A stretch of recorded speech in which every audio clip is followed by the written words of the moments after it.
Sudah kelima kalinya mereka lupa mengundangku ke acara makan malam keluarga. Maka, aku mengemas tasku dan pergi ke pondokku di pegunungan, mencari kedamaian, sendirian.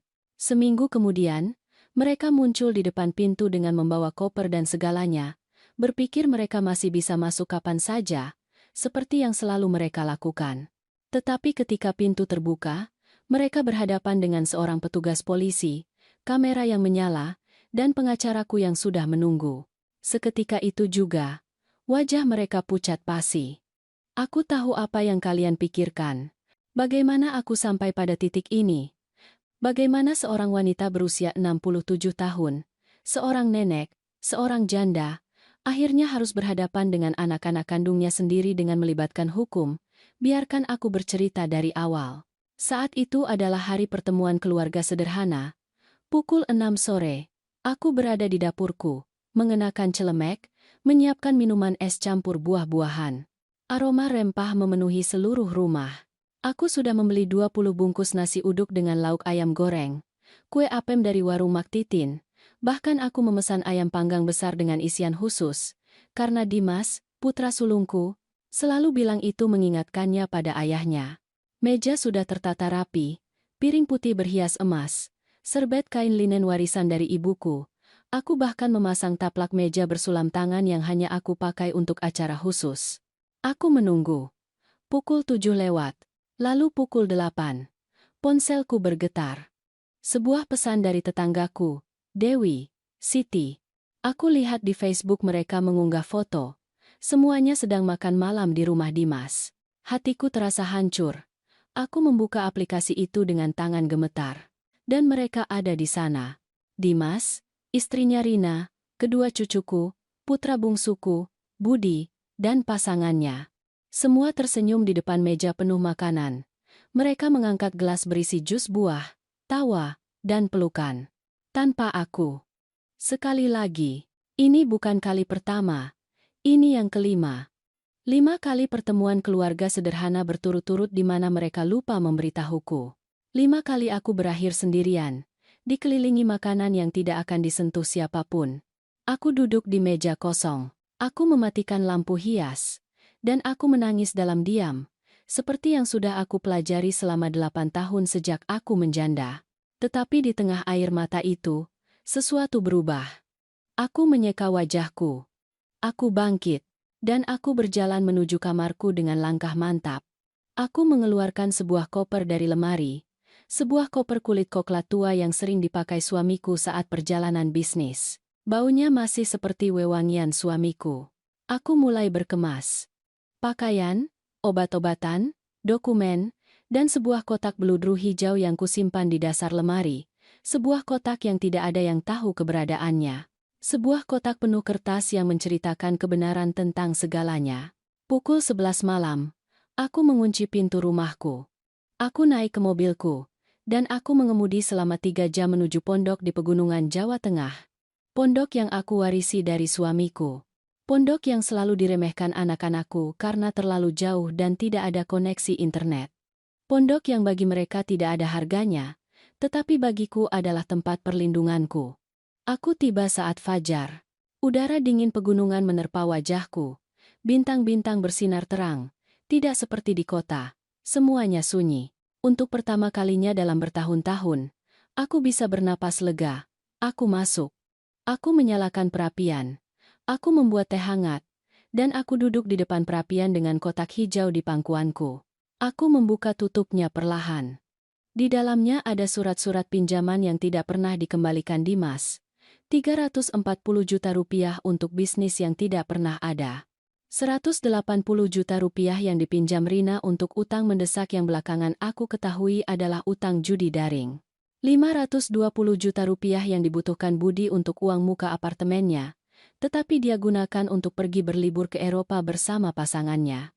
Ada juga surat-surat kepemilikan propertiku, wasiat asli, dan sesuatu yang lain. Salinan pesan dan surat elektronik di mana mereka berencana menyatakan aku tidak cakap agar bisa mengambil alih semuanya. Karena aku tidak bodoh. Tidak pernah. Aku hanya terlalu bersikap sebagai seorang ibu. Tetapi malam itu, di depan perapian, aku membuat keputusan. Tidak ada lagi. Aku mengeluarkan ponselku. Aku memencet nomor yang sudah kusimpan berbulan-bulan. Bapak Arman, kataku saat dia mengangkat telepon. Saya Siti Santika. Saya perlu Anda datang menemui saya besok pagi.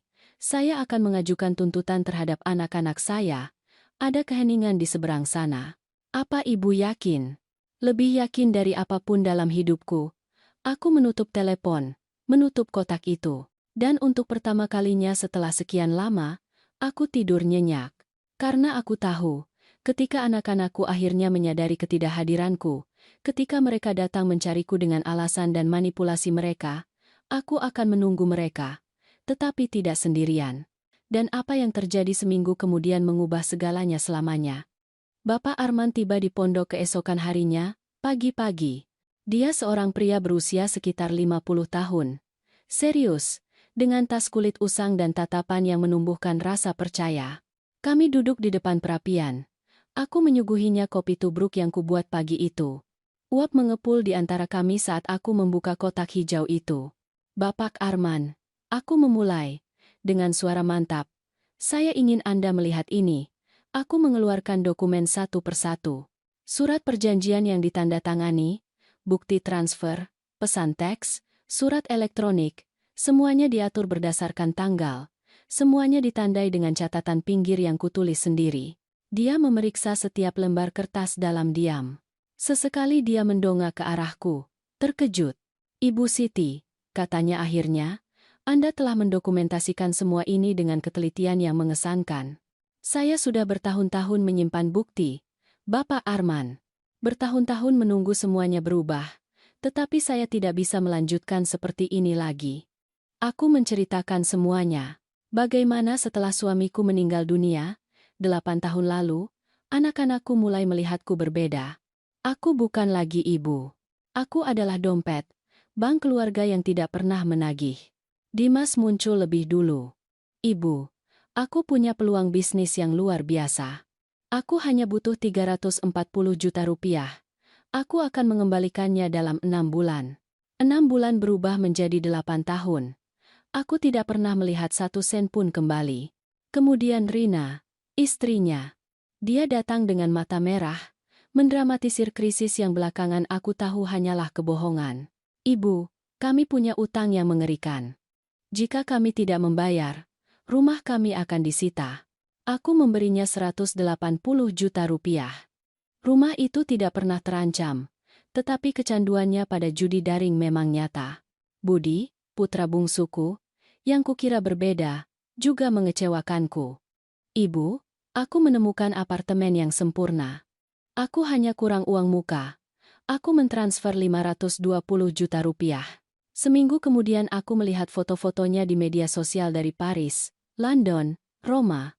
Dia bahkan tidak repot-repot membuat alasan. Tetapi bukan hanya itu, Bapak Arman. Aku melanjutkan, mengeluarkan map lain. 3 bulan lalu mereka mencoba memalsukan tanda tanganku. Aku menunjukkan salinan dokumen notaris. Kertas-kertas di mana aku seharusnya mengizinkan penjualan sebidang tanah warisan suamiku. Tanah yang bernilai 4,5 miliar rupiah.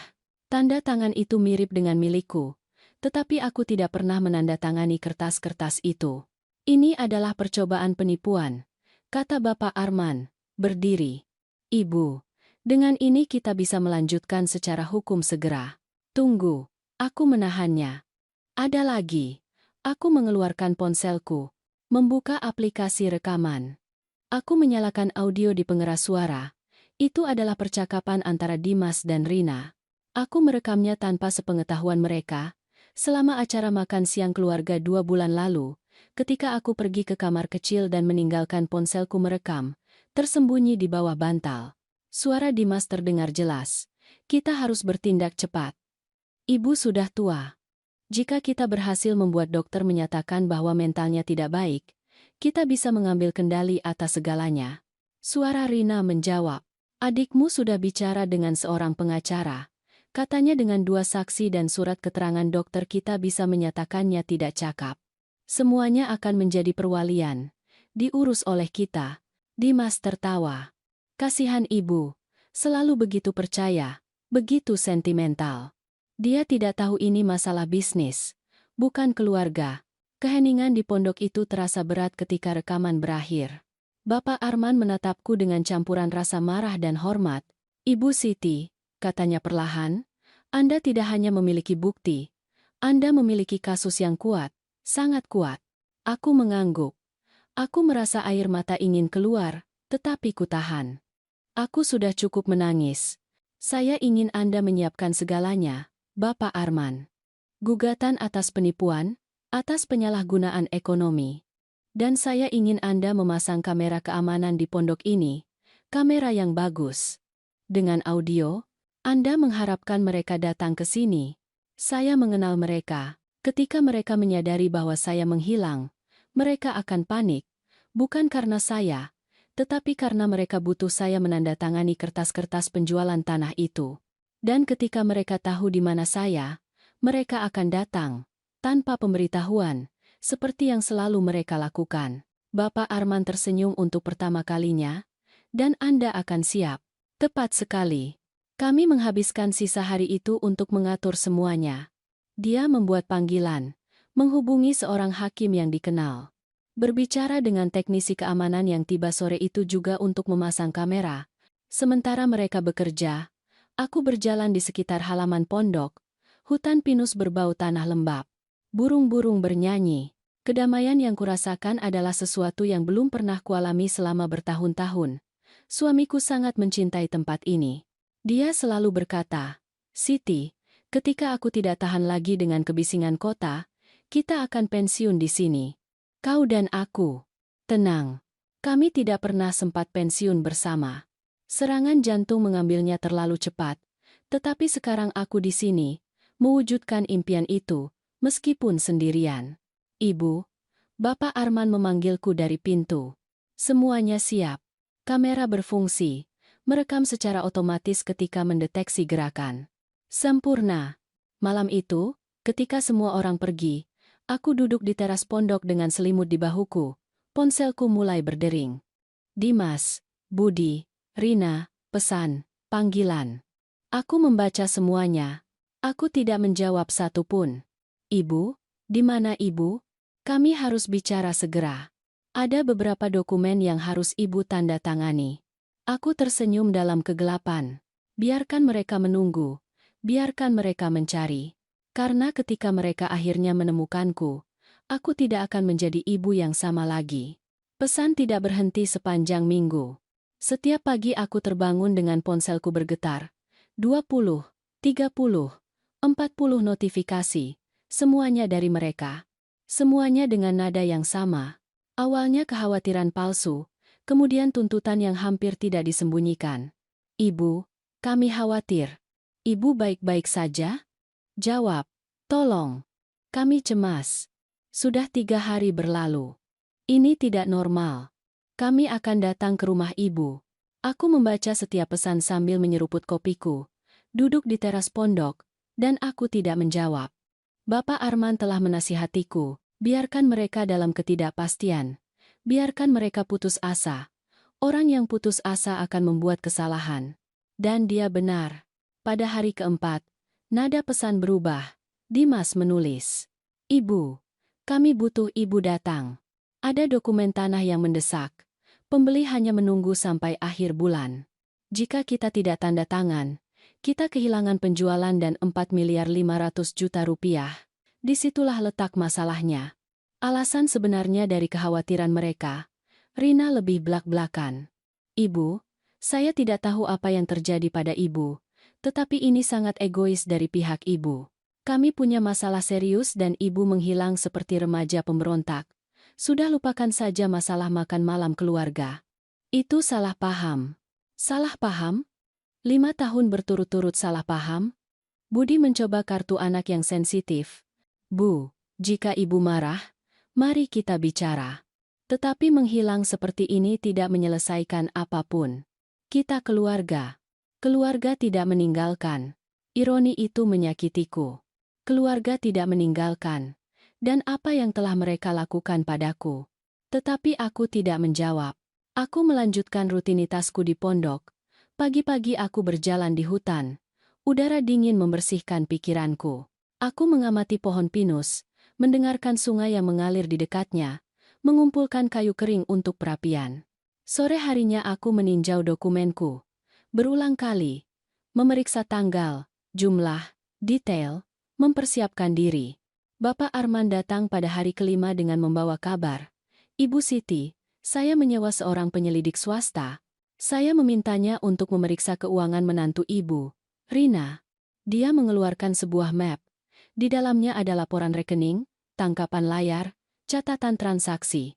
Menantu ibu memiliki utang aktif di 3 platform judi daring. Totalnya 890 juta rupiah. Dia telah meminjam uang dari rentenir, orang-orang berbahaya. Aku merasakan berat di perutku. Bukan karena dia, tetapi karena cucuku. 2 remaja yang tinggal di rumah itu, dengan tekanan itu, dengan masalah itu. Ada lagi, lanjut Bapak Arman. Putra bungsu ibu, Budi, juga punya masalah keuangan. Dia menunggak sewa. 3 bulan belum bayar. Tuan tanah sudah memulai proses penggusuran. Dan Dimas. Dimas yang paling perhitungan. Dia tidak punya utang pribadi yang serius, tetapi dia sangat membutuhkan uang dari tanah itu. Dia berinvestasi dalam bisnis impor yang sedang bangkrut. Jika dia tidak menyuntikkan modal segera, dia kehilangan segalanya. Maka, semuanya masuk akal. Mereka tidak membutuhkanku. Mereka membutuhkan uangku, propertiku, tanda tanganku, dan percobaan penipuan itu, tanyaku. Saya sudah mengajukan laporan resmi. Notaris yang mengesahkan dokumen palsu itu sedang diselidiki. Semuanya cocok. Malam itu, saat api berderak di perapian, aku mengeluarkan foto-foto lama dari sebuah kotak. Foto-foto saat anak-anakku masih kecil. Dimas dengan seragam sekolah dasarnya, menyeringai ompong. Budi di pangkuanku, memelukku dengan lengan kecilnya yang gempal. Kapan semuanya hilang? Pada titik mana aku berhenti menjadi ibu mereka dan menjadi sumber daya mereka? Setetes air mata jatuh di atas sebuah foto. Aku mengeringkannya dengan hati-hati. Aku merindukan anak-anak itu, tetapi anak-anak itu sudah tidak ada lagi. Pada hari ke-7, aku menerima pesan yang berbeda. Itu dari cucu sulungku, Joko, 16 tahun. Nenek, ayah marah besar. Katanya kalau nenek tidak muncul, mereka akan mencari nenek. Tolong kasih tahu kalau nenek baik-baik saja. Aku rindu nenek. Hatiku mencelos. Dia tidak bersalah. Untuk pertama kalinya dalam seminggu, aku membalas sebuah pesan. Tetapi bukan kepada Dimas, bukan kepada Budi, bukan kepada Rina, kepada Joko. Aku baik-baik saja, sayang. Hanya butuh waktu untuk diriku sendiri. Aku sayang kamu sekali. Jawabannya datang segera. Kapan nenek kembali? Segera. Tetapi ketika aku kembali, semuanya akan berbeda. Dia tidak mengerti maksudku. Tetapi dia akan mengerti. Sebentar lagi, mereka semua akan mengerti. Malam itu juga, Dimas menulis pesan yang telah aku tunggu-tunggu. Aku tahu di mana ibu berada, Bu. Besok kami ke sana, semua. Kami perlu bicara langsung, dan ibu akan menandatangani kertas-kertas itu. Drama sudah selesai. Aku membaca pesan itu 3 kali. Aku berjalan ke jendela. Kamera keamanan berkedip dengan lampu merah kecilnya dalam kegelapan. Semuanya sedang merekam. Aku menelepon Bapak Arman. Mereka datang. Kataku singkat. Anda siap? Aku melihat bayanganku di kaca jendela. Seorang wanita berusia 67 tahun. Lelah, terluka, tetapi berdiri tegak, lebih dari siap. Dan besok, semuanya akan meledak. Pagi di hari ke-8 terasa dingin dan berawan. Aku bangun pagi-pagi, membuat kopi. Aku berpakaian dengan hati-hati. Sweater wol berwarna merah marun, celana gelap, rambutku digulung sederhana. Aku ingin terlihat berwibawa. Kuat. Bapak Arman tiba pukul 9 dengan 2 orang lagi. Komandan Budi, seorang petugas polisi berusia sekitar 40 tahun dengan tatapan serius, dan seorang wanita muda dengan kamera profesional. Ibu Siti, sapa Komandan Budi. Bapak Arman telah memberitahukan situasi ini. Saya akan hadir sebagai saksi resmi. Semua yang terjadi akan dicatat untuk perlindungan hukum kedua belah pihak. Terima kasih, Komandan. Nona Ratih, dia menunjuk wanita muda itu, akan mendokumentasikan semuanya dalam video. Itu protokol dalam kasus seperti ini. Aku mengangguk. Jantungku berdebar kencang, tetapi pikiranku jernih. Kami meninjau rencana sekali lagi. Kamera luar sudah merekam. Kamera profesional akan merekam semuanya dari dalam. Komandan akan terlihat sejak awal. Tidak ada kejutan. Semuanya legal. Semuanya didokumentasikan. Pukul berapa mereka bilang akan tiba? Tanya Bapak Arman. Dimas menulis bahwa mereka akan berangkat pagi-pagi. Dari kota butuh waktu 3 jam. Saya perkirakan antara pukul 11 dan 12. Kami menunggu. Aku menyiapkan lebih banyak kopi. Aku memeriksa dokumen untuk terakhir kalinya. Komandan membuat beberapa panggilan dari teras. Juru kamera menyesuaikan peralatannya. Pukul 10:30, kami mendengar suara mesin. 2 mobil SUV menanjak di jalan tanah. 1 hitam, 1 putih. Aku melihat debu mengepul dalam perjalanan mereka menuju pondok. Mereka sudah di sini, umumku. Merasakan adrenalin mengalir di tubuhku. Tenang, Bu, kata Bapak Arman. Ingat, Anda yang memegang kendali. Anda memiliki kebenaran. Mobil-mobil itu parkir di depan pondok. Pintu terbuka. Dimas turun lebih dulu. Tinggi. 42 tahun. Dengan sikap yang selalu dia miliki, seolah dunia berutang sesuatu padanya. Dia mengenakan kacamata hitam meskipun hari berawan. Di belakangnya, Rina. Riasan sempurna. Kuku baru selesai. Tas bermerek tergantung di lengan. Seperti biasa, hanya penampilan. Dari mobil yang lain, turun Budi bersama pasangannya, Arman. Dan yang mengejutkanku, kedua cucuku ikut, Joko dan Ayu, 16 dan 14 tahun. Itu tidak ada dalam rencanaku. Aku tidak ingin anak-anak menyaksikan ini, tetapi sudah terlambat. Dimas berjalan menuju pintu dengan langkah tegas. Dia tidak mengetuk. Dia langsung memutar kenop, seperti yang telah dia lakukan seumur hidupnya, seolah pondok ini miliknya. Pintu tidak terbuka. Itu terkunci. Dia mencoba lagi, lebih keras. Tidak ada. Ibu, teriaknya sambil menggedor pintu. Buka. Kami datang dari kota. Permainan macam apa ini? Aku menatap Komandan Budi. Dia mengangguk. Aku berjalan ke pintu, menarik napas dalam-dalam, dan membukanya.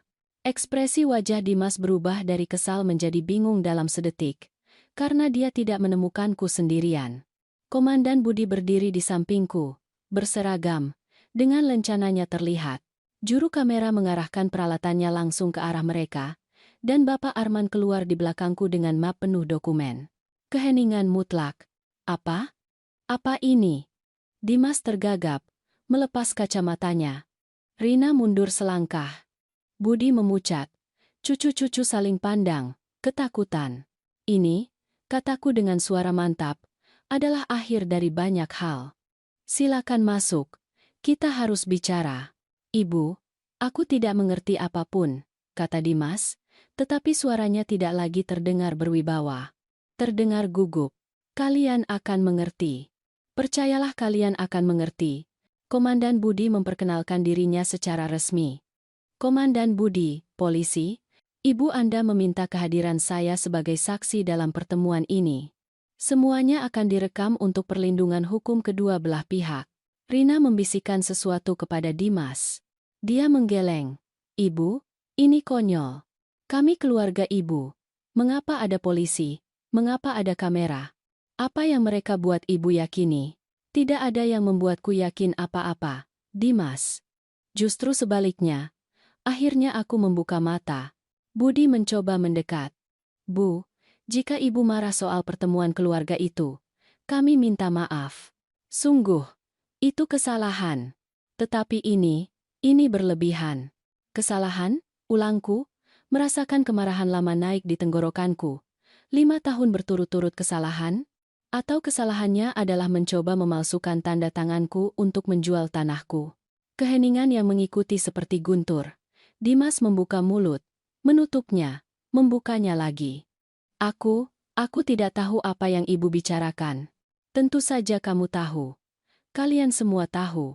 Bapak Arman melangkah maju. Tuan-tuan, saya punya bukti dokumenter tentang percobaan penipuan, penyalahgunaan aset, dan konspirasi untuk menyatakan ketidakmampuan mental tanpa dasar medis. Apakah kalian ingin membahasnya di luar sini atau kalian lebih suka masuk? Rina pecah lebih dulu. Dimas, ayo kita pergi. Ini jebakan. Tidak ada yang pergi, kata Komandan Budi dengan otoritas yang tenang, sampai situasinya jelas. Joko, cucuku, menatapku dengan mata berkaca-kaca. Nenek, apa yang terjadi? Hatiku hancur, tetapi aku tidak bisa mundur. Terjadi sesuatu yang seharusnya terjadi sejak lama, sayangku. Kebenaran. Dan kemudian dimulailah konfrontasi yang akan mengubah segalanya selamanya. Mereka masuk ke pondok dalam diam. Keheningan yang berat, tidak nyaman, penuh dengan ketakutan yang hampir tidak disembunyikan. Dimas berjalan di depan, mencoba mempertahankan postur wibawanya, tetapi tangannya gemetar. Rina menggigit kukunya, sesuatu yang belum pernah kulihat dia lakukan. Budi tidak mengangkat pandangannya dari lantai. Cucu-cucu duduk bersama di sofa, bingung, ketakutan. Duduklah, perintahku, dan suaraku terdengar berbeda, mantap, tanpa permohonan, tanpa nada keibuan yang selalu kugunakan agar mereka tidak merasa tidak nyaman. Bapak Arman meletakkan tasnya di atas meja tengah. Dia membukanya dengan tenang, mengeluarkan map-map yang diatur berdasarkan warna. Juru kamera menyesuaikan peralatannya. Komandan Budi berdiri di samping pintu, melipat tangan. Ibu. Dimas memulai. Aku tidak tahu apa yang dikatakan orang-orang ini, tetapi tidak ada yang mengatakan apa-apa kepadaku. Aku menyelidiki sendiri. Aku mendokumentasikan sendiri. Aku membuka mataku sendiri. Aku mengeluarkan kotak bludru hijau, meletakkannya di atas meja dengan bunyi keras yang membuat Rina terlonjak. Kalian tahu apa ini? Tanyaku, menatap mereka satu persatu. Tidak ada yang menjawab. Ini adalah kebenaran. Kebenaran yang kalian pikir tidak akan pernah aku temukan. Aku membuka kotak itu, mengeluarkan dokumen pertama. Dimas. Oktober 2017. Kamu memintaku 340 juta rupiah untuk bisnis impor. Kamu bilang akan mengembalikannya dalam 6 bulan dengan bunga. Kamu menandatangani surat perjanjian ini. Aku menunjukkan kertas itu kepadanya. Tanda tangannya ada di sana, jelas, tidak terbantahkan. Sudah 8 tahun berlalu. Aku tidak pernah melihat satu sen pun. Ibu. Bisnisnya tidak berhasil. Aku sudah menjelaskannya. Kamu tidak menjelaskan apa-apa. Kamu menghilang selama 2 bulan, dan ketika kamu muncul lagi, kamu bertindak seolah tidak terjadi apa-apa. Aku mengeluarkan dokumen lain. Rina. Maret 2019. Kamu memohon 180 juta rupiah dariku. Kamu bilang kalian punya utang di bank, rumah akan disita. Kamu menangis, memelukku. Kamu bilang, Ibu, Anda penyelamat saya. Rina menjadi kaku. Aku menyewa seorang penyelidik swasta. Kamu tahu apa yang dia temukan? Aku mengeluarkan laporan rekening yang diberikan Bapak Arman. Bahwa tidak pernah ada penyitaan. Bahwa 180 juta rupiah itu kamu habiskan di judi daring. Dan hari ini kamu berutang 890 juta rupiah kepada rentenir. Orang-orang berbahaya, Rina. Sangat berbahaya sampai mereka mengancam keluargamu. Dia bangkit tiba-tiba. Itu bohong. Anda tidak berhak menyelidiki saya. Duduk, kata Komandan Budi dengan suara tenang tetapi berwibawa. Rina duduk, gemetar. Aku menoleh ke Budi, putra bungsuku, yang selalu lebih penyayang. Yang kukira berbeda. Budi. Juni 2020. Kamu memintaku 520 juta rupiah untuk uang muka apartemenmu.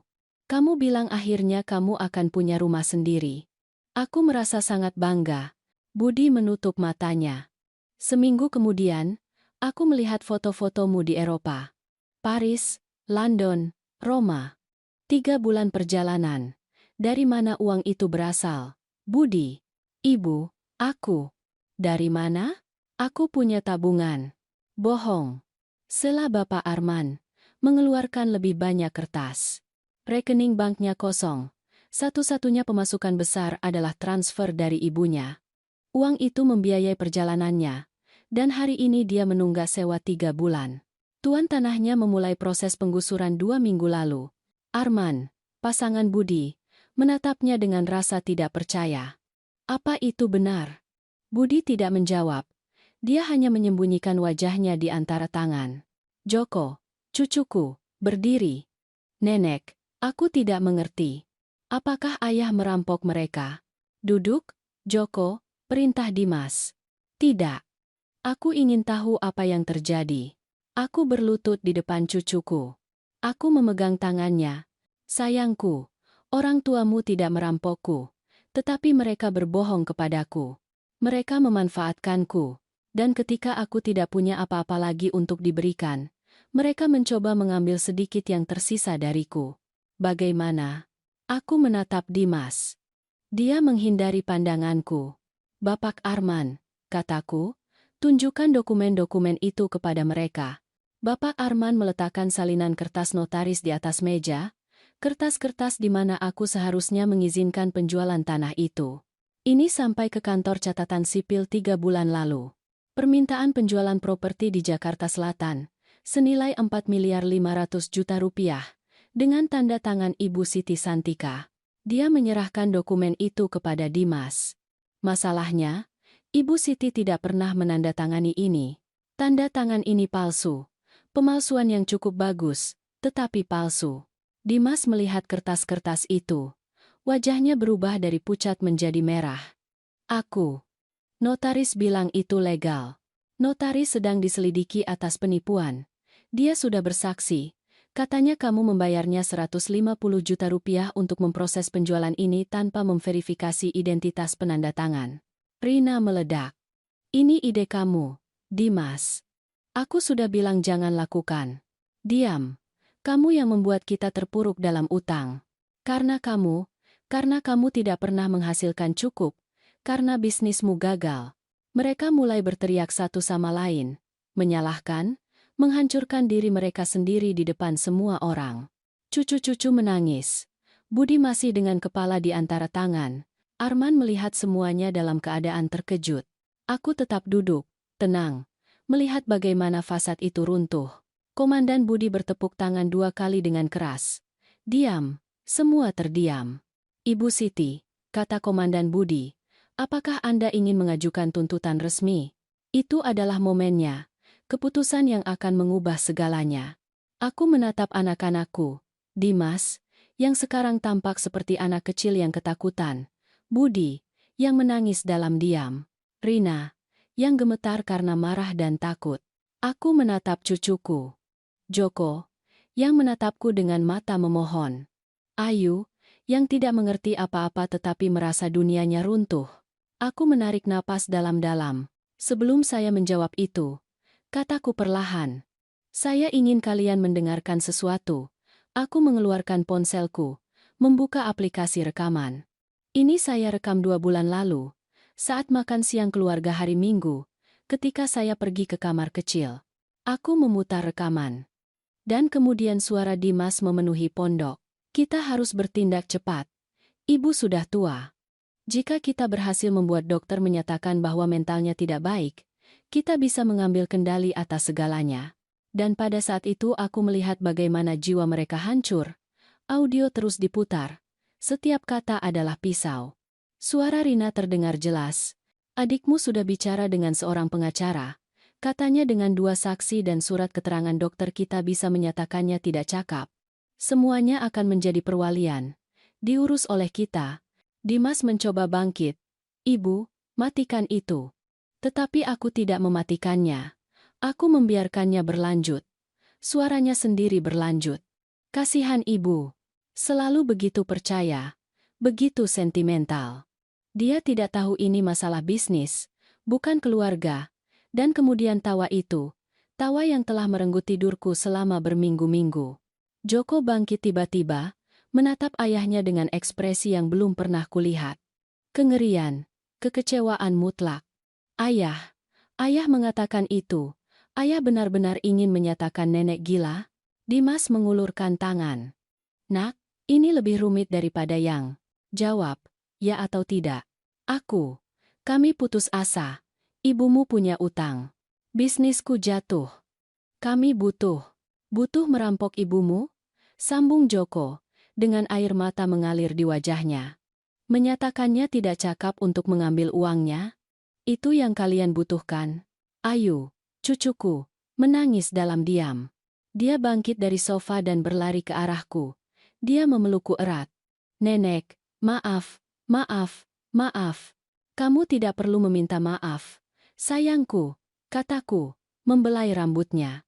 Budi akhirnya berbicara dengan suara parau. Ibu, aku tahu.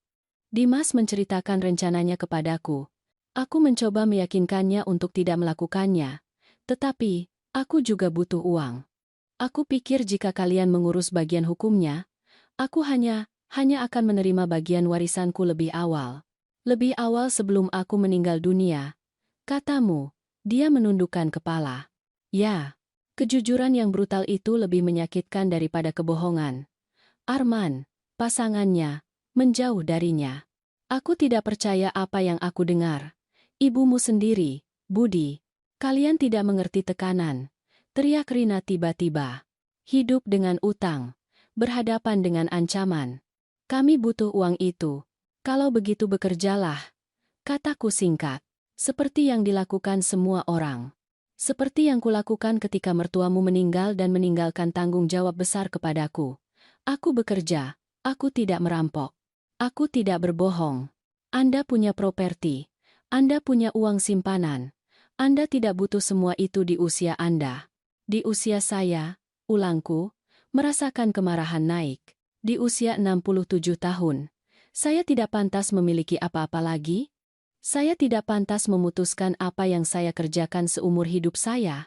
Bapak Arman campur tangan, meletakkan lebih banyak dokumen di atas meja. Di sini saya punya catatan lengkap. Ibu Siti meminjamkan total 1.040.000.000 rupiah selama 8 tahun. Tidak satu sen pun dikembalikan. Selain itu, ada bukti manipulasi emosional yang sistematis. Dia mengeluarkan cetakan pesan.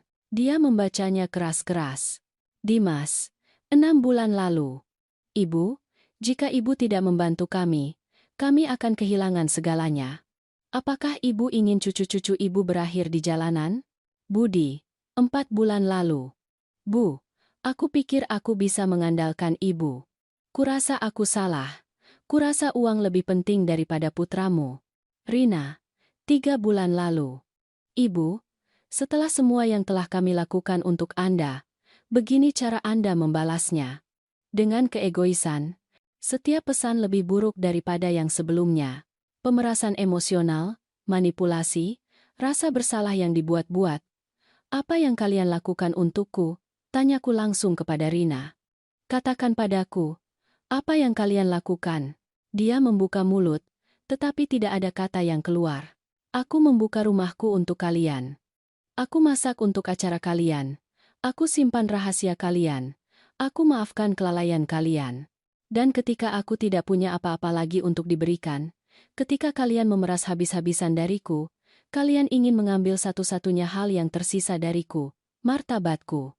Suaraku pecah pada kata terakhir. Tetapi aku tidak menangis. Aku sudah cukup menangis dalam hidupku. Komandan Budi melihat jam tangannya. Ibu Siti, saya perlu Anda memutuskan. Apakah Anda melanjutkan dengan tuntutan pidana atau kita mencapai kesepakatan keluarga? Semua menatapku, menunggu, takut. Aku menatap Dimas. Dia menghindari mataku. Aku menatap Budi. Dia memohon dalam diam. Aku menatap Rina. Dia membenciku. Aku bisa melihatnya di matanya. Dan aku menatap cucuku, Joko dan Ayu, 2 remaja tak bersalah yang terjebak dalam racun orang tua mereka. Saya ingin membuat proposal, kataku akhirnya. Bapak Arman menegang. Ibu, ingat bahwa saya tahu, Bapak Arman, tetapi saya ingin mereka memutuskan. Aku berdiri, berjalan ke jendela. Di luar, pohon pinus bergoyang tertiup angin. Semuanya damai di luar sana. Semuanya adalah perang di dalam sini. Saya punya 2 pilihan untuk kalian. Aku memulai. Pilihan 1. Saya mengajukan tuntutan resmi. Dimas menghadapi tuduhan percobaan penipuan. Rina juga. Budi atas keterlibatan. Kalian bertiga bisa berakhir dengan catatan kriminal. Mungkin penjara. Aku mendengar isak tangis di belakangku. Aku tidak menoleh. Pilihan 2. Kita selesaikan ini secara keluarga, tetapi dengan syarat-syaratku, dan itu tidak bisa dinegosiasikan. Syarat apa? Tanya Dimas dengan suara lemah. Aku berbalik untuk menghadapi mereka. Pertama, kalian mengembalikan setiap rupiah yang kupinjamkan.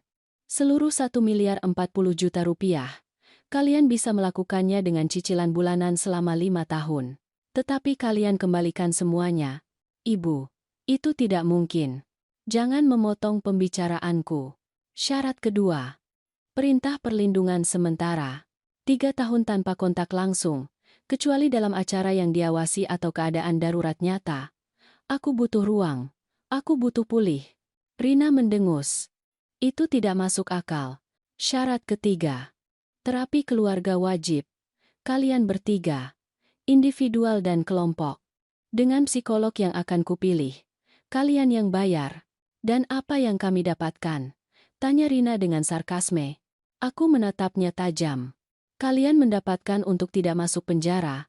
Kalian mendapatkan agar anak-anak kalian tidak tumbuh mengunjungi kalian di balik jeruji besi. Kalian mendapatkan kesempatan untuk belajar menjadi manusia yang bermartabat. Keheningan mutlak. Syarat keempat dan terakhir. Aku melanjutkan. Merasakan suaraku menguat. Kalian kehilangan semua hak atas warisanku. Semua yang kumiliki akan disalurkan ke yayasan yang akan kubangun untuk wanita lansia korban penyalahgunaan keluarga. Dan perwalian untuk Joko dan Ayu, yang akan mereka terima ketika mereka berusia 25 tahun. Ibu tidak bisa melakukan itu, teriak Dimas. Bisa. Itu uangku, hidupku, keputusanku. Dan kemudian, aku memberi mereka 60 detik untuk memilih nasib mereka. 60 detik, ulangku, melihat jam di dinding. Putuskan sekarang. Komandan Budi mengeluarkan buku catatannya. Siap mencatat keputusan. Juru kamera terus merekam setiap gerakan, setiap air mata, setiap momen keputusasaan. Dimas menatap Rina. Dia menggelengkan kepala, marah. Budi menatap lantai, tangannya gemetar. Ini gila, kata Rina. Anda memeras kami. Tidak. Koreksiku dengan tenang.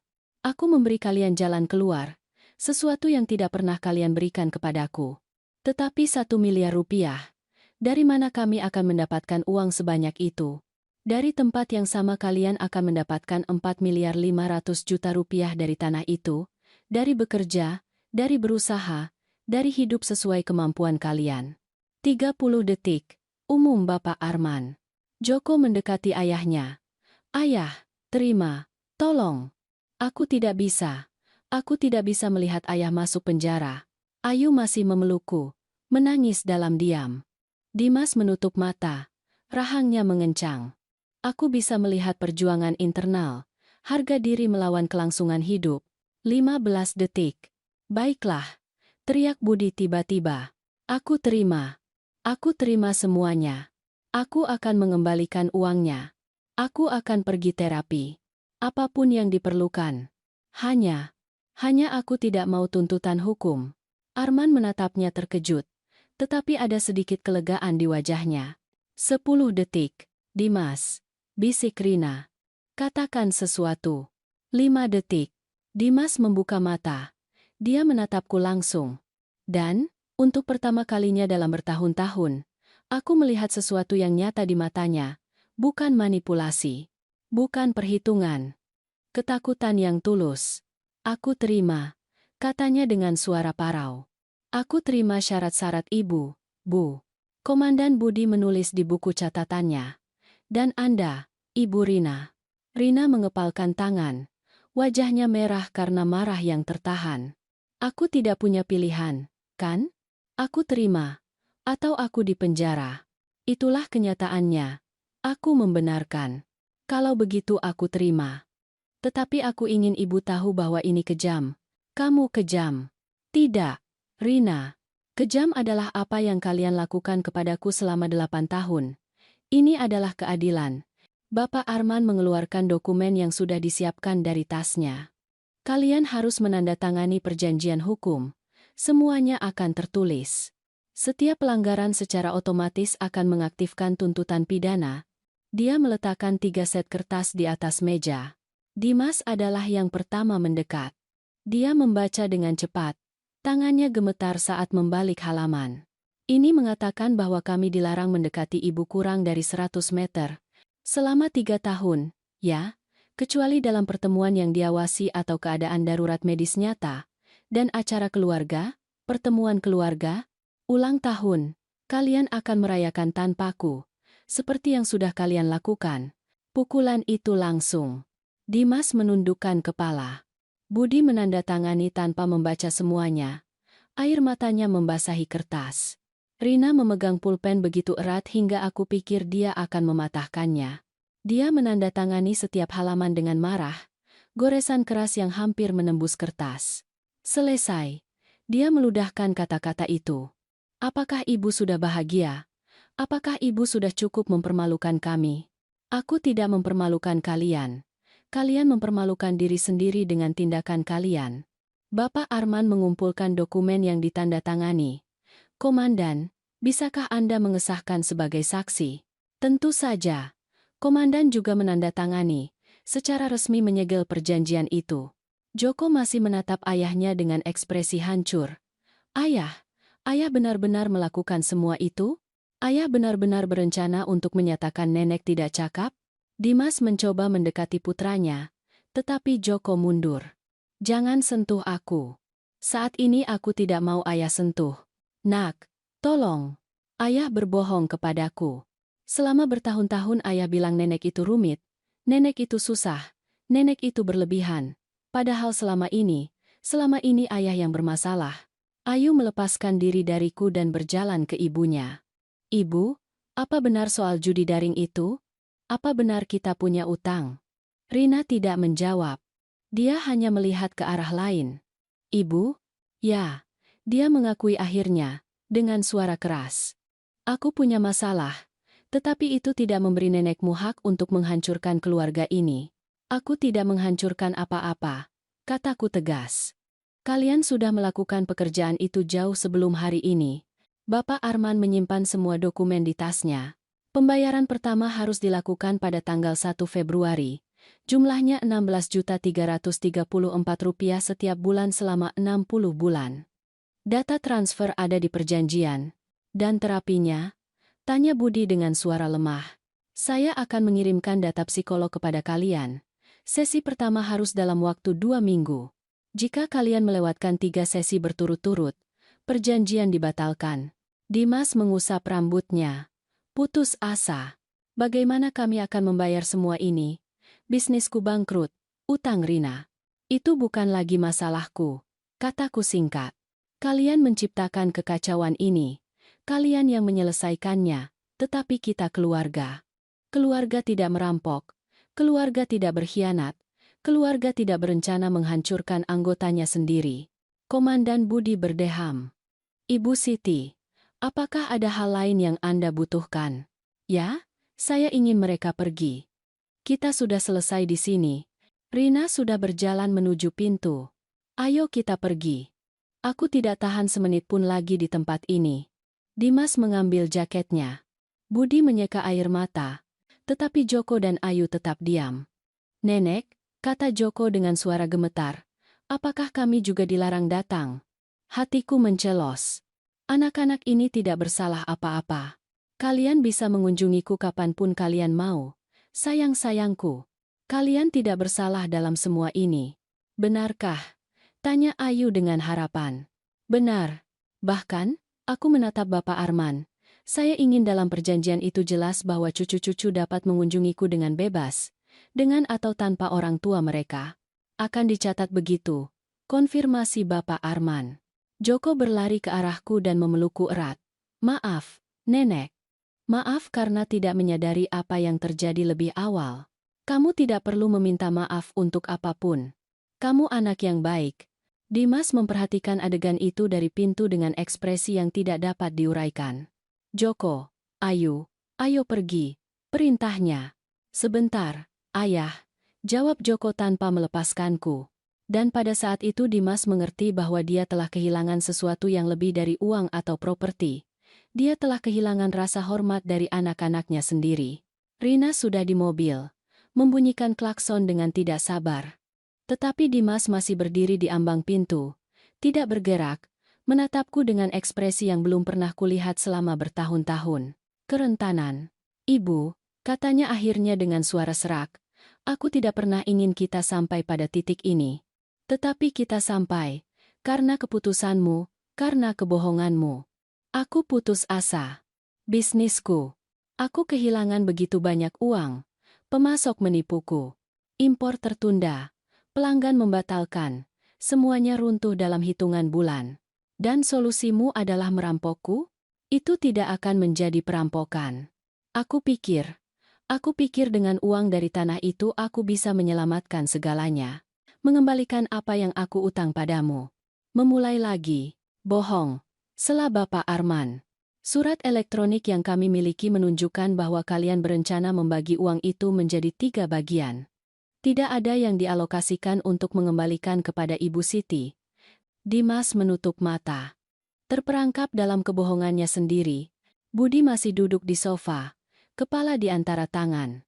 Arman berdiri di samping jendela, melipat tangan, memproses semua yang telah didengarnya. Budi, kataku, menatap putra bungsuku, tatap aku. Dia mengangkat pandangannya perlahan. Matanya merah, bengkak. Mengapa? Kamu yang selalu bicara tentang kejujuran, tentang nilai-nilai, tentang menjadi berbeda dari kakakmu. Mengapa kamu melakukan hal yang sama kepadaku?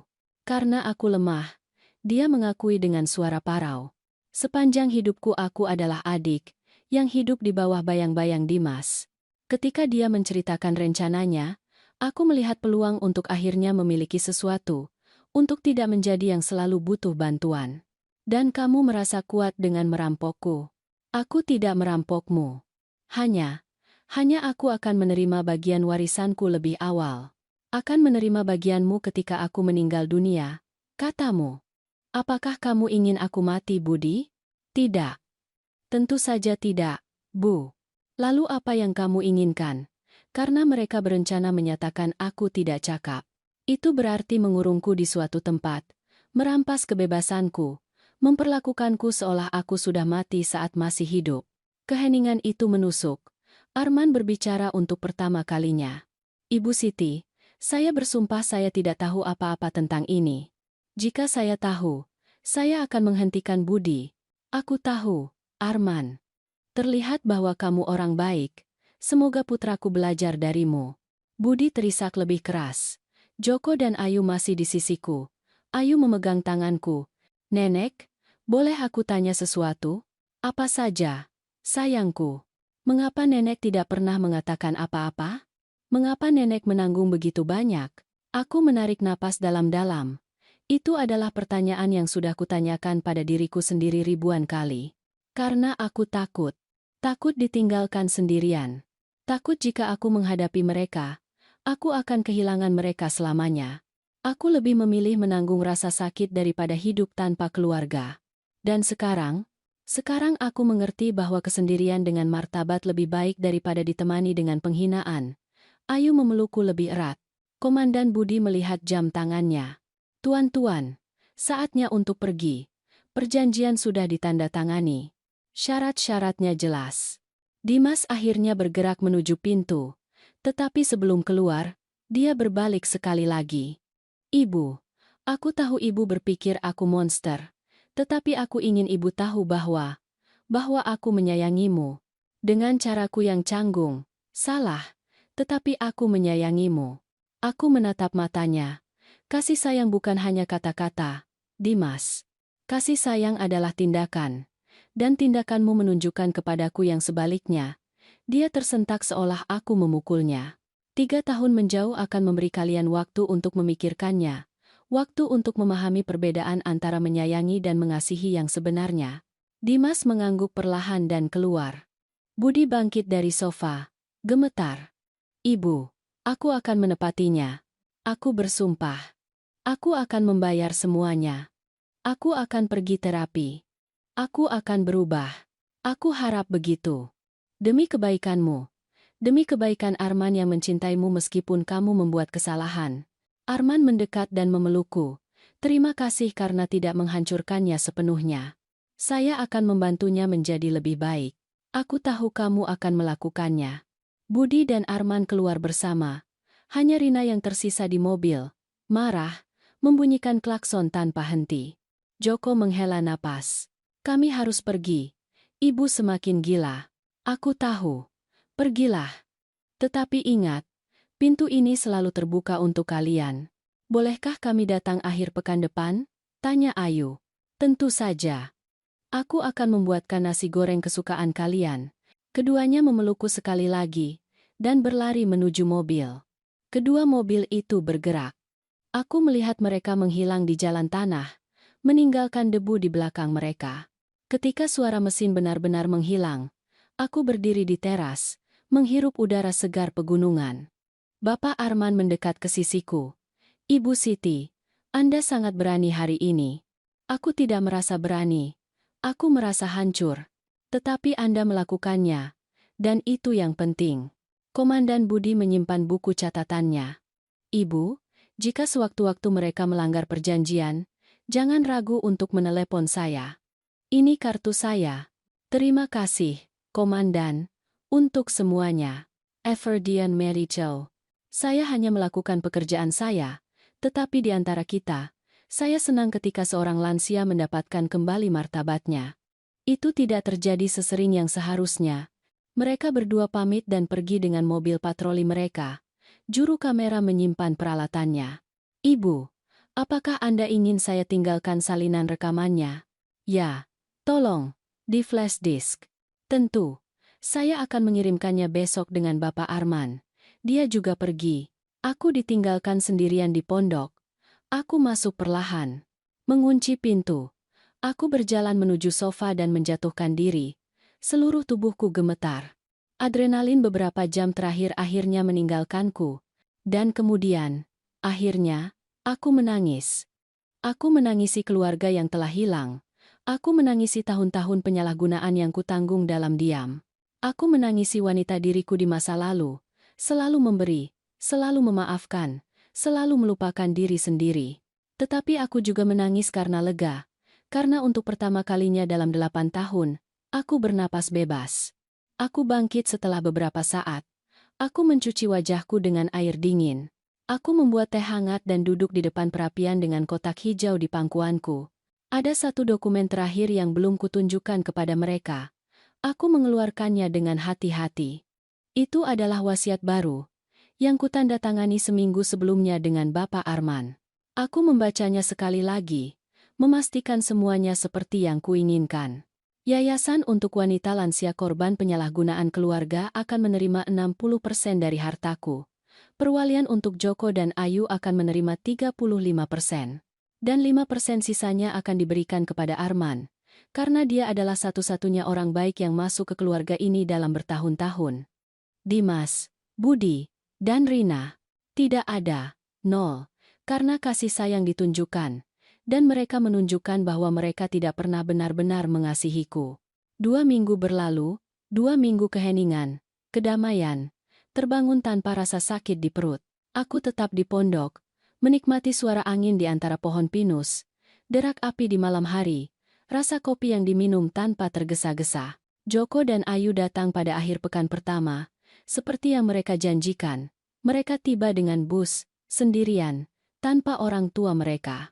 Kami memasak bersama, berjalan di hutan, berbicara tentang segala hal dan tidak ada apa-apa. Aku menceritakan kisah-kisah saat kakek mereka masih hidup, saat ayah dan paman mereka masih anak-anak yang baik, sebelum uang mengubah hati mereka.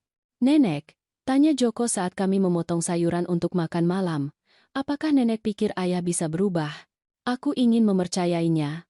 Jawabku jujur, tetapi perubahan nyata hanya datang ketika seseorang menyentuh dasar, dan aku tidak yakin ayahmu sudah menyentuh dasar. Ibu semakin buruk, kata Ayu dengan suara pelan. Dia berteriak sepanjang waktu.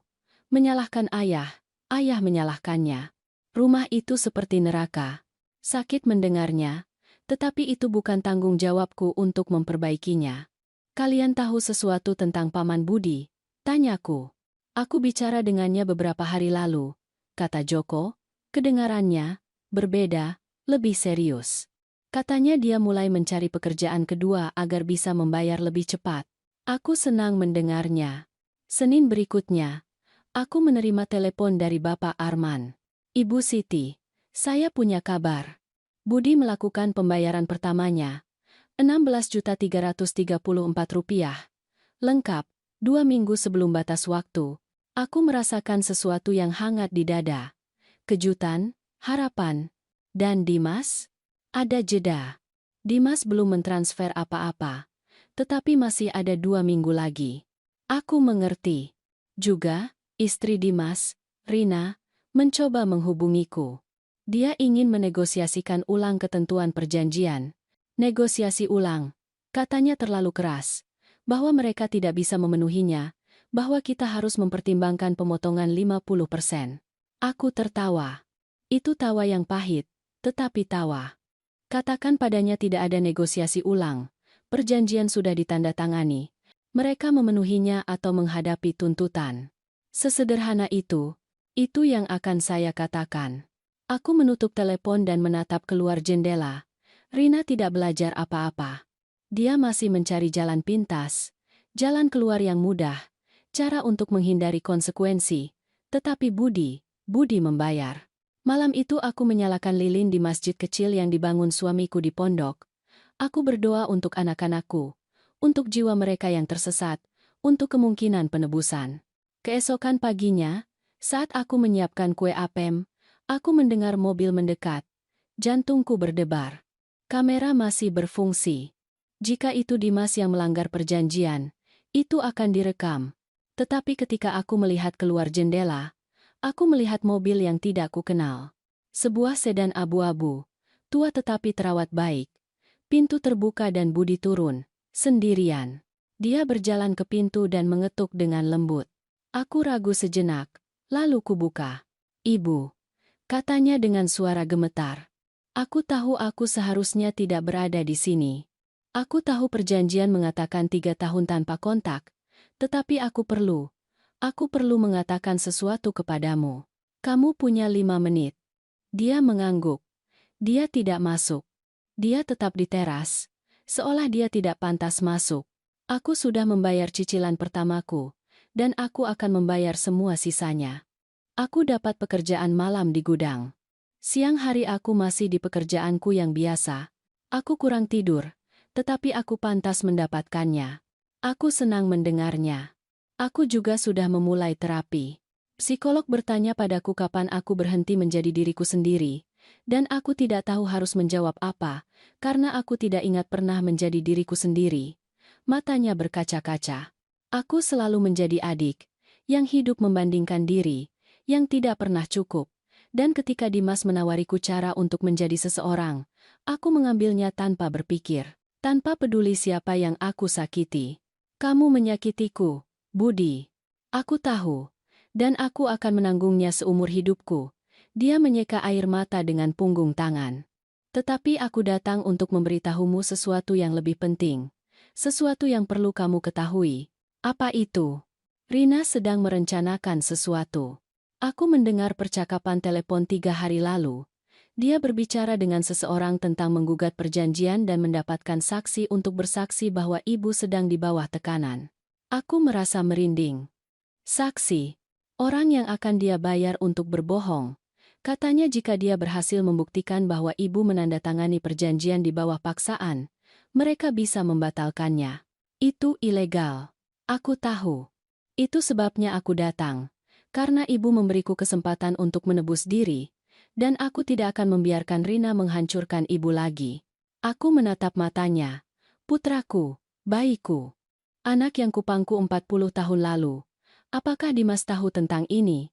Aku tidak tahu. Aku sudah berhenti berbicara dengannya. Dia dikuasai amarah, menyalahkan semua orang kecuali dirinya sendiri. Aku menghela napas panjang. Terima kasih sudah memberitahuku, Budi. Apakah kamu akan melakukan sesuatu? Aku akan menelepon Bapak Arman. Dia akan tahu bagaimana melanjutkannya. Budi mengangguk. Dia akan pergi ketika aku menghentikannya. Budi, tunggu. Arman baik-baik saja. Dia mendukungmu? Senyum kecil muncul di wajahnya yang lelah.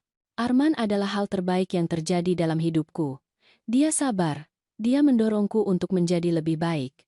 Aku tidak pantas mendapatkan cintanya, tetapi aku berjuang untuk pantas mendapatkannya suatu hari nanti. Kalau begitu berjuanglah. Untuk dirimu sendiri. Untuknya. Untuk pria yang bisa kamu capai. Aku akan melakukannya, Bu. Aku janji. Dia pergi. Aku segera menelepon Bapak Arman. Aku menceritakan semuanya. Ini serius, katanya.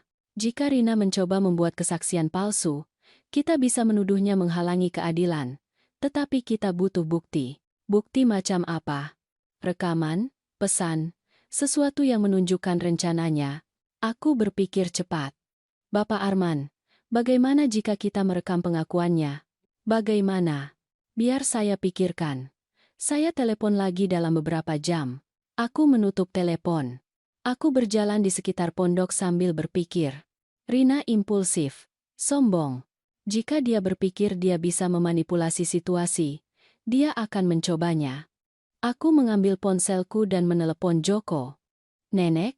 Semuanya baik-baik saja. Ya, sayangku. Aku perlu meminta bantuanmu. Ini penting. Apapun yang nenek butuhkan. Apakah ibumu masih menggunakan ponselnya untuk semua panggilan pentingnya? Ya, sepanjang waktu. Mengapa? Karena aku butuh kamu membantuku mendapatkan sesuatu. Dan aku tahu apa yang akan kuminta ini sulit. Tetapi, Nenek, Joko memotongku dengan suara mantap. Jika itu untuk melindungi nenek dari ibu, aku akan melakukannya. Ibu sudah di luar kendali. Bahkan Ayu takut padanya. Separah itukah? Lebih parah. Kemarin dia memecahkan piring karena ayah tidak mau meminta nenek membatalkan perjanjian itu. Dia berteriak bahwa nenek telah meracuni kami melawannya. Hatiku mencelos. Baiklah. Ini yang aku butuhkan. Aku menjelaskan rencananya. Itu berisiko, tetapi perlu. Karena Rina akan segera belajar bahwa aku bukan lagi ibu mertua naif yang bisa dia manipulasi. Aku adalah wanita yang telah bangkit, dan kali ini aku akan datang lebih dulu. Rencananya sederhana, tetapi membutuhkan sinkronisasi yang sempurna. Joko akan menunggu saat ibunya sedang lengah. Dia akan mengambil ponselnya dan memeriksa pesan terbaru, panggilan, bukti apapun tentang apa yang direncanakan Rina. Dia akan mengambil tangkapan layar dan mengirimkannya kepadaku. Kedengarannya mudah, tetapi meminta seorang cucu untuk memata-matai ibunya sendiri adalah sesuatu yang menghancurkan hatiku. Nenek, Joko telah memberitahuku di telepon.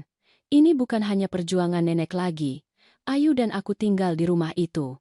Kami melihat bagaimana ibu memanipulasi, berbohong, menghancurkan.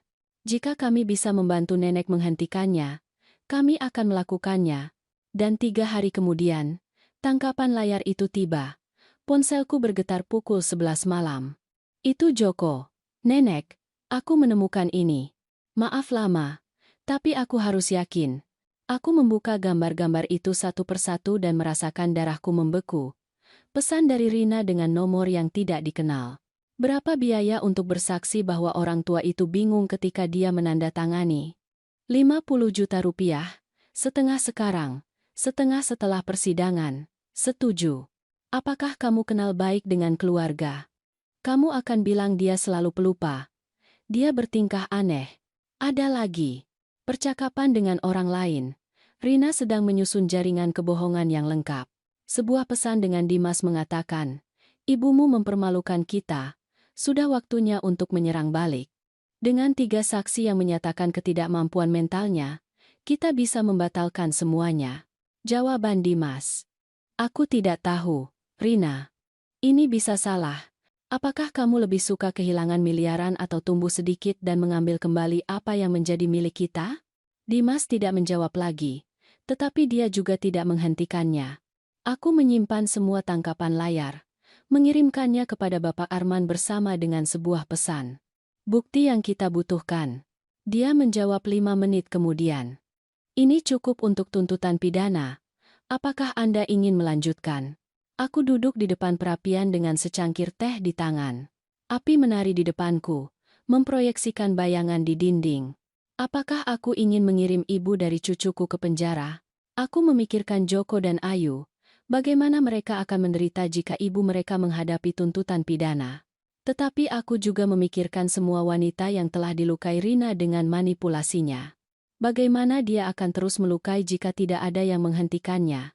Lanjutkan. Tetapi dengan satu syarat. Apa itu? Aku ingin menghadapinya dulu, tatap muka. Memberinya kesempatan terakhir untuk mengakui dan menarik kembali. Ibu, itu bisa berbahaya. Aku tahu. Tetapi aku harus melakukannya. Bapak Arman setuju dengan enggan. Kami mengatur semuanya untuk hari Jumat berikutnya. Pagi itu, Rina menerima panggilan resmi. Dia harus hadir di pondok dengan pengacaranya untuk membahas penyimpangan dalam pemenuhan perjanjian. Dia tiba pukul 2 siang dengan seorang pengacara muda, gugup, yang jelas tidak tahu apa yang dia hadapi. Rina mengenakan sepatu hak tinggi, setelan jas, rambut disisir sempurna, baju besi pertempuran. Ini konyol, katanya segera setelah masuk, tanpa menyapa. Aku tidak perlu berada di sini. Perjanjian itu sah. Duduk, Ibu Rina, kata Bapak Arman dengan nada formal. Dia duduk dengan sikap menantang. Pengacaranya meletakkan tasnya di atas meja. Komandan Budi juga hadir, dan juru kamera yang sama seperti sebelumnya.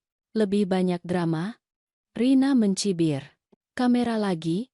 Apakah ibu merasa kuat, Bu? Aku tidak menjawab. Aku hanya mengeluarkan ponselku. Sebelum kita mulai, kataku dengan tenang. Aku ingin menunjukkan sesuatu kepadamu. Aku menggeser ponsel di atas meja.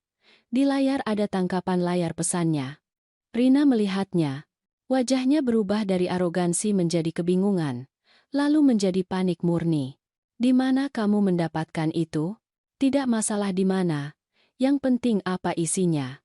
Pengacaranya mengambil ponsel dan membacanya. Ekspresinya langsung berubah. Ibu Rina, katanya dengan suara tegang, apakah Anda menulis pesan-pesan ini? Rina tidak menjawab. Saya bertanya secara resmi.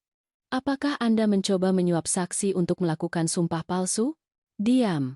Bapak Arman campur tangan.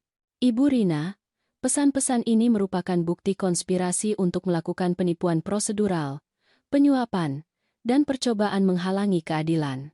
Ini adalah kejahatan serius yang dapat mengakibatkan hukuman penjara 5–10 tahun. Rina memucat. Aku hanya apa? Tanyaku. Hanya mencoba menghancurkanku lagi, hanya mencari lebih banyak cara untuk merampok, berbohong, memanipulasi. Ibu tidak berhak mempermalukan kami seperti ini. Semua ini salah ibu. Salahku. Salahku kamu kecanduan judi.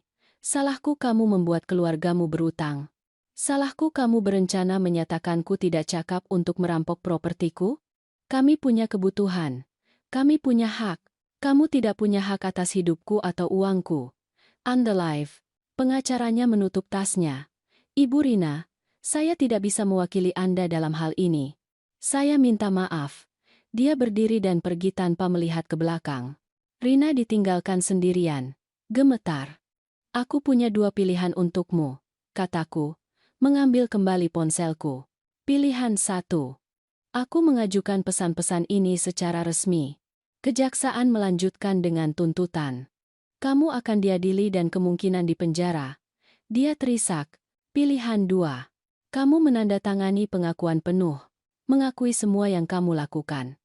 Menerima menjauh dariku secara permanen. Bukan hanya 3 tahun. Dan masuk ke program rehabilitasi untuk kecanduan judi. Dibayar olehmu. Dan Dimas? Tanyanya dengan suara parau. Dimas punya jalannya sendiri, tetapi dia tidak mencoba menyuap saksi. Kamu yang melakukannya. Bagaimana dengan anak-anakku? Joko dan Ayu bisa mengunjungiku kapanpun mereka mau, tetapi kamu tidak akan pernah lagi berhubungan denganku. Itu kejam. Tidak. Kejam adalah apa yang kamu lakukan padaku selama bertahun-tahun. Bapak Arman meletakkan sebuah dokumen di depannya. Kamu punya 5 menit untuk memutuskan. Rina membaca dokumen itu dengan air mata mengalir di wajahnya. Itu adalah pengakuan penuh. Setiap kebohongan, setiap manipulasi, setiap rencana untuk menghancurkanku. Jika aku menandatangani ini, aku tidak akan masuk penjara.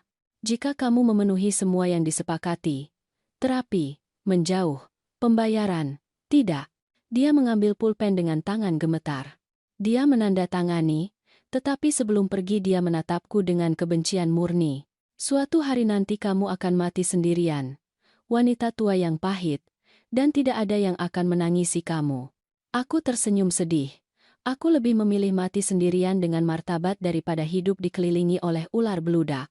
Dia keluar sambil membanting pintu. Komandan Budi menyimpan pengakuan yang ditandatangani. Ibu Siti, ini secara resmi menutup kasus ini, kecuali jika dia melanggar. Terima kasih, Komandan. Ketika semua orang pergi, aku tetap duduk dalam keheningan pondok. Aku telah menang. Secara hukum. Secara emosional.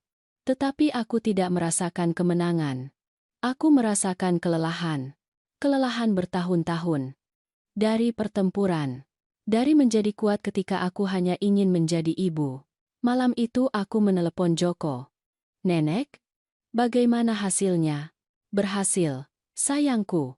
Ibumu menandatangani pengakuan. Dia tidak akan masuk penjara jika dia memenuhi syarat-syarat. Dan ayahmu punya waktu sampai besok untuk melakukan pembayaran pertamanya.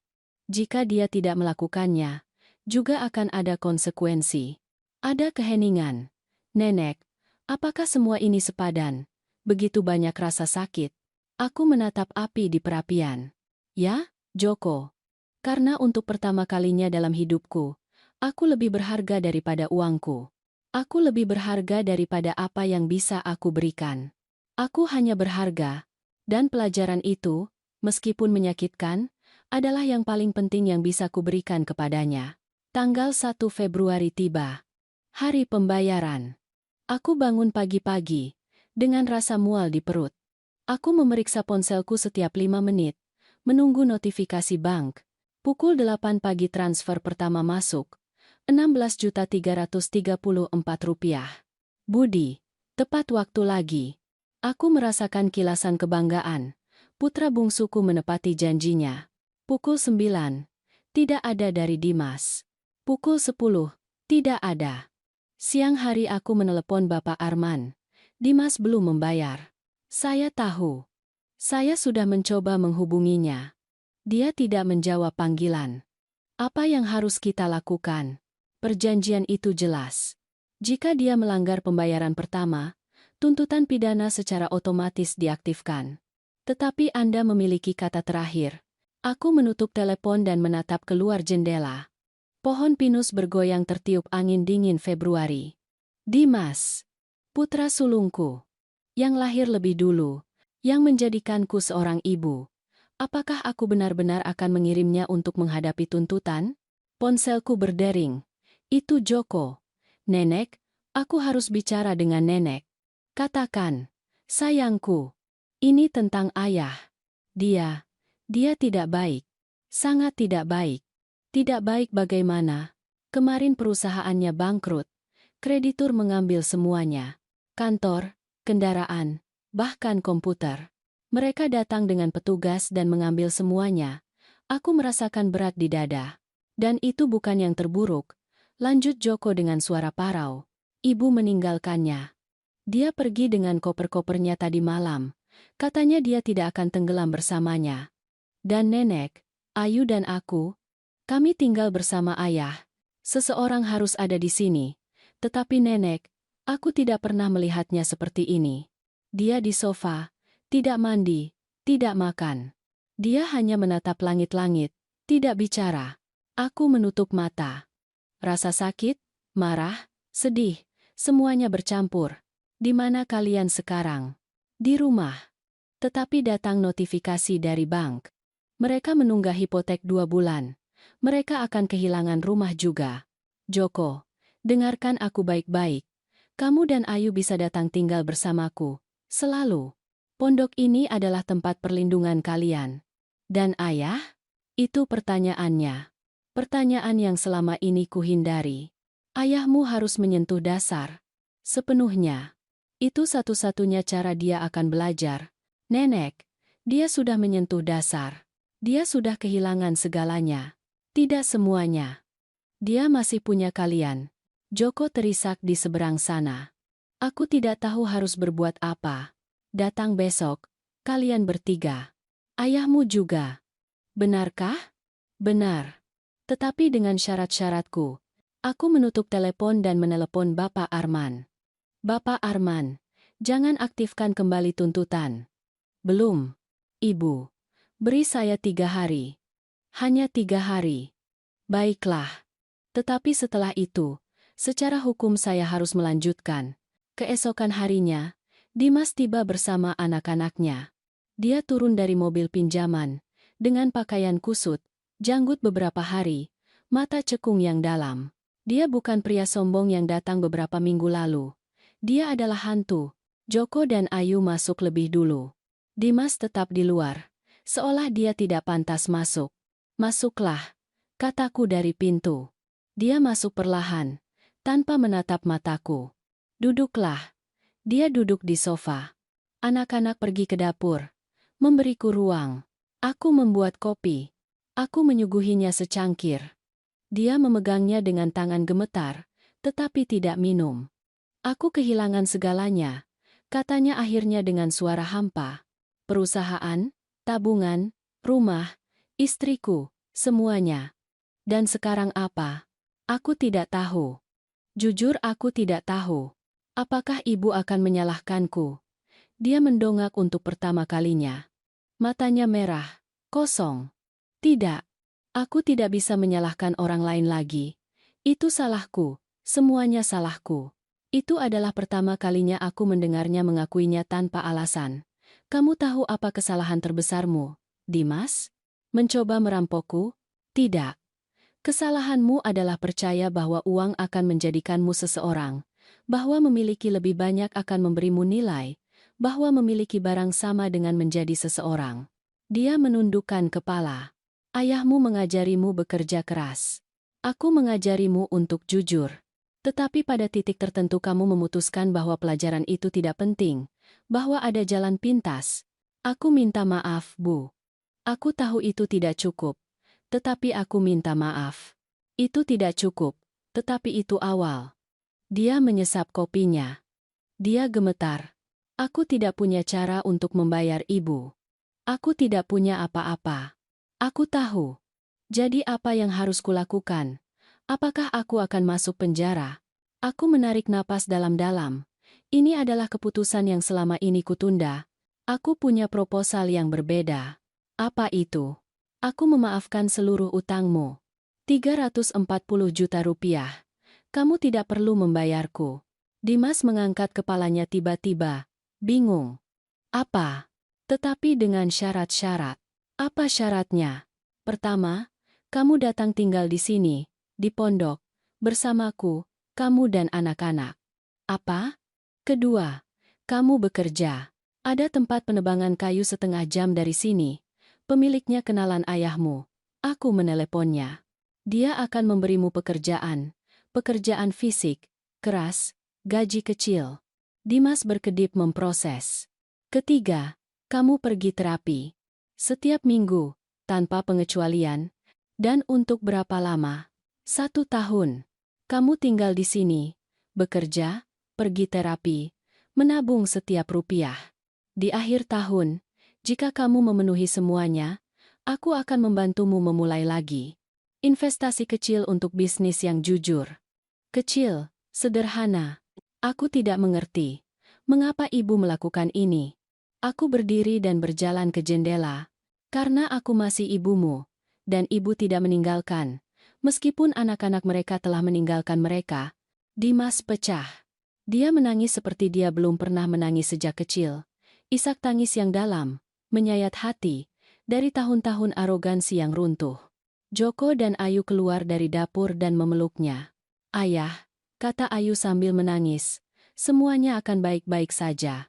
Aku tidak pantas mendapatkan ini. Ishak Dimas, aku tidak pantas mendapatkan pengampunan ibu. Kamu benar. Kamu tidak pantas mendapatkannya. Tetapi aku memberikannya kepadamu, karena begitulah kasih sayang yang sebenarnya, bukan karena jasa, karena anugerah. Malam itu kami makan malam bersama di pondok. Sup hangat, roti baru dipanggang, koklat panas. Dimas makan dalam diam, masih memproses semuanya. Joko dan Ayu membantu mencuci piring. Ketika anak-anak pergi tidur di kamar tamu, Dimas dan aku tinggal di depan perapian. "Bu," katanya lembut, "bagaimana ibu bisa memaafkanku setelah semua yang aku lakukan?" "Aku tidak bilang aku memaafkanmu sepenuhnya. Aku bilang aku memberimu kesempatan." "Apa bedanya?" "Pengampunan didapatkan dengan waktu dan tindakan. Kesempatan hanya membutuhkan kamu untuk hadir, setiap hari. Untuk mencoba. Dan jika aku gagal, maka kamu akan gagal. Tetapi setidaknya kamu sudah mencoba." Dimas melihat api. "Apakah Budi tahu tentang ini?" "Aku akan meneleponnya besok. Dia memenuhi bagiannya. Kamu juga harus memenuhi bagianmu." "Dan Rina?" "Rina mengambil jalannya. Dia menandatangani perjanjian menjauh permanen. Dia di pusat rehabilitasi untuk kecanduan judi. Jika dia menyelesaikannya, mungkin dia bisa membangun kembali sesuatu dengan kalian. Tetapi itu tidak lagi tergantung padaku." Dimas mengangguk. "Ada hal lain yang perlu kamu tahu," tambahku. "Apa?" "Wasiatnya tetap sama. Kamu tidak akan menerima warisan. Semuanya disalurkan ke yayasan dan perwalian anak-anak." "Aku mengerti. Aku tidak mengharapkan apa-apa." "Bagus, karena ini bukan tentang uang. Ini tentang menjadi orang yang layak dihormati oleh orang-orang yang kita cintai." Dan malam itu, untuk pertama kalinya dalam bertahun-tahun, aku tidur dengan mengetahui bahwa, mungkin, hanya mungkin, putraku bisa menemukan jalan kembali kepada dirinya sendiri. 1 tahun berlalu. 12 bulan transformasi. Rasa sakit, pertumbuhan. Dimas memenuhi setiap syarat. Setiap satu. Dia bekerja di tempat penebangan kayu sejak pukul 6 pagi. Dia pulang dengan tangan kasar, punggung sakit, harga diri terluka tetapi martabat utuh. Bulan-bulan pertama mengerikan. Aku mendengarnya menangis di kamarnya beberapa malam. Pria berusia 42 tahun, terbiasa dengan jas dan kantor, kini mengangkut kayu gelondongan dan mengoperasikan mesin berat. Tetapi dia tidak menyerah. Setiap hari Kamis dia pergi terapi dengan psikolog di kota kecil. Dia kembali diam, merenung, memproses lapisan kegelapan dirinya sendiri. Joko dan Ayu menyelesaikan tahun ajaran dengan tinggal di pondok. Mereka beradaptasi dengan baik, lebih dari baik. Mereka berkembang jauh dari lingkungan beracun rumah mereka sebelumnya. Ayu mendapatkan nilai terbaik dalam hidupnya. Joko menemukan bahwa dia suka bekerja dengan kayu dan mulai belajar pertukangan di tempat penebangan kayu pada akhir pekan. Budi memenuhi setiap pembayaran, ke-60, tanpa melanggar satu pun. Pada bulan Maret dia meneleponku sambil menangis.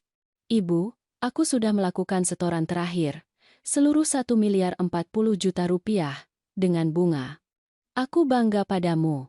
Aku tidak pernah berpikir aku bisa melakukannya. Tetapi Arman membantuku. Dia membuatku tetap fokus.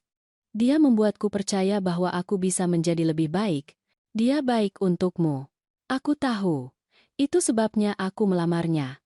Dan dia bilang ya, "Hatiku dipenuhi dengan sukacita." "Kapan?" "Dalam 2 bulan. Dan kami ingin ibu yang menikahkan kami. Yah, yang memberikan restu, menjadi bagian dari segalanya. Aku akan ada di sana." Rina menyelesaikan program rehabilitasinya. 6 bulan di fasilitas inap, dia keluar berbeda.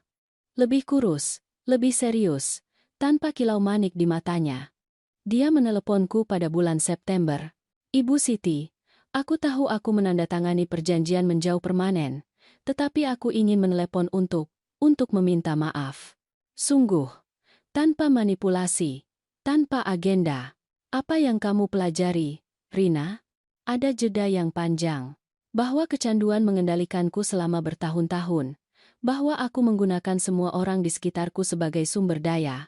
Bahwa bahwa aku menghancurkan keluargaku sendiri karena kekosongan yang tidak pernah bisa kuisi dengan uang atau emosi. Dan sekarang aku belajar hidup dengan diriku sendiri, untuk tidak membutuhkan adrenalin judi, untuk menghadapi masalahku secara langsung. Aku senang mendengarnya. Apakah suatu hari nanti ibu bisa memaafkanku? Suatu hari nanti, mungkin. Tetapi hari itu bukan hari ini. Aku mengerti.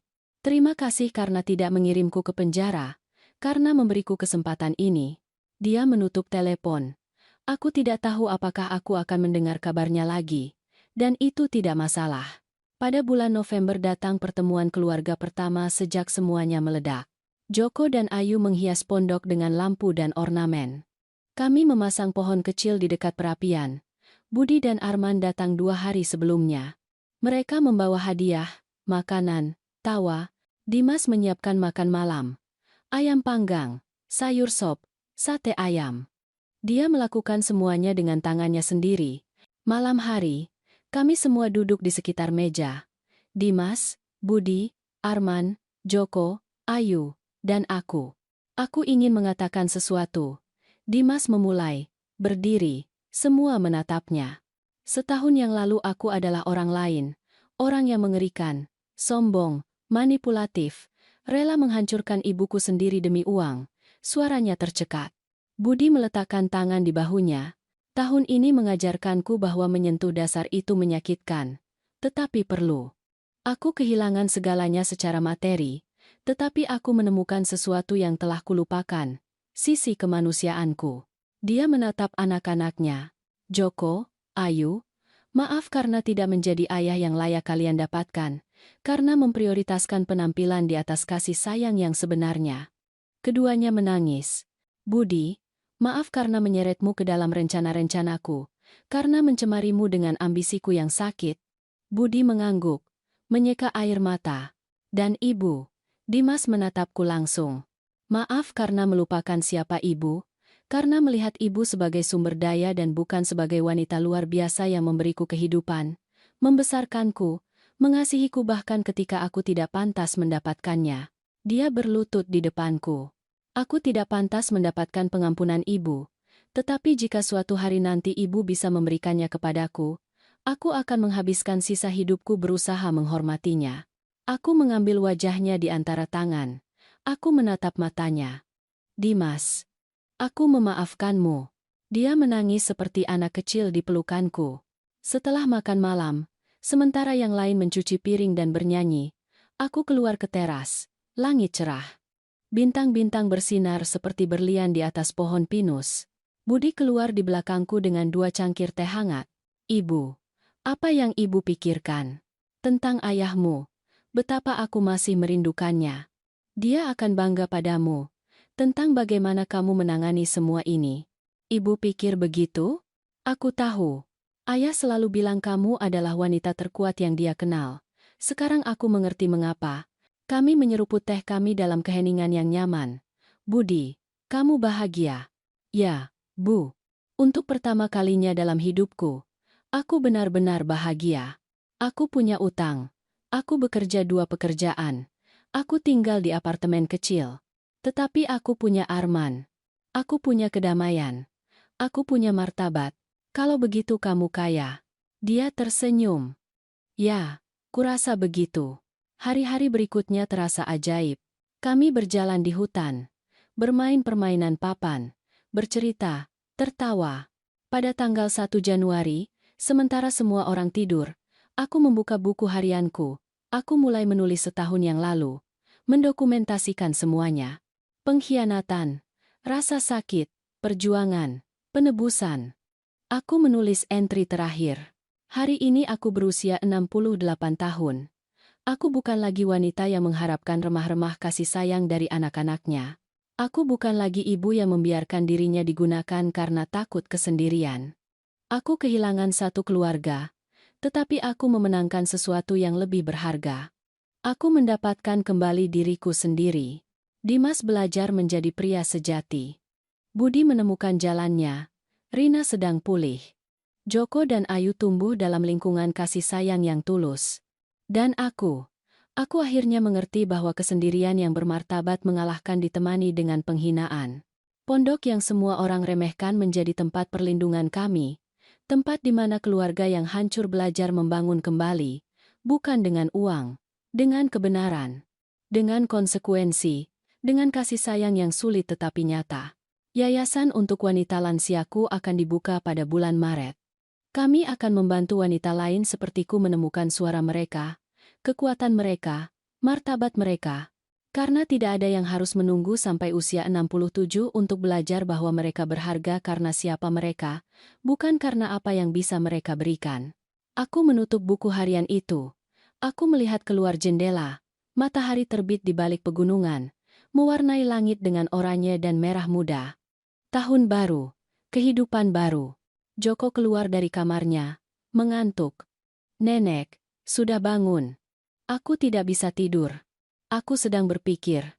Ande plus Junam. Memikirkan apa? Bahwa terkadang kehilangan segalanya adalah satu-satunya cara untuk memenangkan apa yang benar-benar penting. Dia memelukku erat. Aku sayang nenek. Aku juga sayang kamu, sayangku. Dimas membuat kopi. Budi membuat kue panekuk. Arman menyalakan musik. Ayu menari di dapur. Dan aku, duduk di mejaku, mengamati mereka. Keluargaku, hancur. Tidak sempurna. Membangun kembali. Tetapi nyata. Akhirnya nyata. Karena kekayaan sejati tidak terletak pada apa yang kamu miliki, tetapi pada apa yang tidak kamu biarkan mereka ambil darimu, martabatmu, kedamaianmu, kasih sayangmu sendiri. Dan itu tidak akan diambil siapapun dariku lagi. Kesabaran tidak berarti kelemahan. Mempertahankan martabat adalah bentuk kasih sayang tertinggi. Keadilan selalu menang, dan karma baik serta buruk berlaku dalam keluarga. Kasih sayang sejati menuntut kebenaran dan konsekuensi untuk pemulihan.